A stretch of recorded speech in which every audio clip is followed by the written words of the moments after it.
मधु अपने परिवार के साथ चंदनपुर शहर में रहती है। मधु की एक बड़ी ही बुरी आदत है, वो सबकी चुगली करती रहती है। रविवार के दिन मधु की ननद सीमा और उसके ससुराल वाले उनके घर आते हैं। खाना खाने के बाद सब लोग बैठकर बातें कर रहे होते हैं। और सीमा, कैसी हो? ठीक हो भाभी, आप कैसी हो? मैं भी ना बढ़िया हूँ। अरे तुमने जो वो अचार भेजा था ना, बहुत अच्छा था। आपको अच्छा लगा? थैंक यू भाभी, मैं इस बार ना और भेज दूंगी। अरे नहीं नहीं, और मत भेजना। मम्मी जी को कुछ खास पसंद नहीं आया, ऐसा वो कह रही थी। अच्छा, क्या कह रही थी मम्मी अचार के बारे में? अचार के बारे में तो नहीं कह रही थी, वो तुम्हारे खाने के बारे में कह रही थी कि सीमा को अभी तक ठीक से खाना बनाना भी नहीं आया।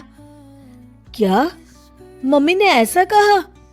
हाँ, पर कोई नहीं ना सीमा, तुम बुरा मत मानो, मुझे तो अचार बहुत पसंद आया। हाँ, मम्मी को तो मेरा कोई काम पसंद ही नहीं आता, मेरे हर काम में बस कमियां ही ढूंढती रहती हैं। सीमा और उसके ससुराल वाले अपने घर जा रहे होते हैं। तब मधु की सास कहती है, अच्छा सीमा बेटा, अपना ख्याल रखना। हाँ हाँ ठीक है मम्मी। सीमा रूखेपन से जवाब देकर वहां से चली जाती है। अरे सीमा को क्या हो गया बहू, कुछ कहा क्या उसने? अब पता नहीं माँ जी। मधु अपनी सहेली संजना से बात कर रही होती है। अरे तुझे पता है, मैं ना शीला की पार्टी में गई थी उस दिन। तेरे बारे में पता नहीं वो लोग क्या क्या बातें कर रहे थे, मुझसे तो सुना भी नहीं गया। हाँ। अच्छा, क्या कह रहे थे वो लोग? शीला कह रही थी कि जब भी मैं संजना को पार्टी में बुलाती हूँ वो आती ही नहीं, उसे पैसों का बड़ा घमंड है भाई। क्या उसने ऐसा कहा? मैं अभी उससे बात करती हूँ। अरे छोड़ ना, उसकी बात ही नहीं करनी हमें, छोड़, चल छोड़। मधु अपनी सहेली से बात कर रही होती है, तभी उसका पति सचिन आ जाता है। अच्छा संजना, मैं ना तुमसे बाद में बात करती हूँ, ठीक है? मधु इधर आओ। क्या हुआ जी? अरे पता नहीं क्या हो गया है, सीमा माँ से बात ही नहीं कर रही। तुमसे कुछ कहा था क्या उसने? नहीं तो जी, उसने तो कुछ नहीं कहा मुझे। पर क्या मधु, बताओ मुझे। जब ना हम सब बाहर बैठे थे तो मधु की सास मुझसे आकर बोली कि अब तुम लोग भी एसी खरीद लो, गर्मी बहुत लगती है यहाँ आकर। क्या उन्होंने ऐसा कहा? हाँ जी, ऐसा कहा। अब मधु के घर वाले ना हमेशा ही हमें नीचा दिखाते रहते हैं। नाराज तो हमें होना चाहिए, और सीमा नाराज होकर बैठी है। कोई बात नहीं, होने दो नाराज, हमें भी फर्क नहीं पड़ता। मधु मेरी एक बात ध्यान से सुनो, कोई जरूरत नहीं है आज के बाद उससे बात करने की। ठीक है जी। एक दिन मधु टीवी देख रही होती है और उसके पास सीमा का फोन आता है। मधु टीवी में इतना ज्यादा बिजी होती है कि फोन नहीं उठाती। अगले दिन सीमा घर पर आ जाती है। अरे वाह सीमा, आओ आओ, कितने दिनों बाद आई हो। हाँ हाँ, आप लोग तो मुझे भूल ही गए हैं ना बुलाते हैं ना फोन उठाते हैं।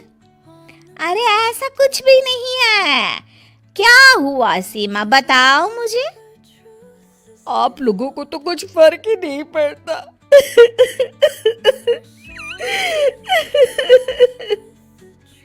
सीमा रोने लगती है और अपने कमरे में चली जाती है। तभी सचिन भी वहां आ जाता है। रुकिए जी, मैं बात करती हूँ सीमा से। मधु सीमा को समझाने जाती है और उसकी सास और सचिन दरवाजे के बाहर खड़े होकर सारी बातें सुनने लगते हैं। अरे छोड़ ना सीमा, तेरे भैया की तो आदत ही है बात का बतंगड़ बनाने की। मैंने उन्हें बताया भी कि सीमा के घर वालों को गर्मी लगती है, जब वो लोग आते हैं तो हमें एक एसी ले लेना चाहिए। तो उसमें भड़क गए, कहने लगे उन्हें अपनी अमीरी पर बड़ा घमंड है। मधु की सास और सचिन ये सब सुनकर चौंक जाते हैं कि मधु ये सब क्या बोल रही है। शायद मेरी ही गलती है, मुझे यहाँ आना ही नहीं चाहिए था भाभी। अरे नहीं नहीं मधु, तू क्यों नहीं आएगी, ये घर तेरा भी तो है ना। माना कि मम्मी जी तेरे हर काम में कमी निकालती रहती हैं, पर तभी अचानक सचिन और उसकी सास कमरे में आ जाते हैं और मधु उन्हें देखकर चौंक जाती है। मम्मी जी, मैं ना सीमा को बस समझा रही थी कि वो कहीं ना जाए। समझा रही थी या भड़का रही थी? हाँ, तुम इतनी बड़ी चुगलखोर हो मधु, हर किसी की बुराई करती हो, सबके बारे में झूठ बोलती हो ताकि हमारे बीच झगड़ा हो। मुझे नहीं पता था कि मेरे सामने तुम्हारा ऐसा रूप भी आएगा। मुझे माफ कर दीजिए जी। आपने मुझसे भी झूठ बोला भाभी। उन तीनों के सामने मधु की पोल खुल जाती है और वो सर झुकाए खड़ी रहती है। लेकिन अब कर भी क्या सकती है,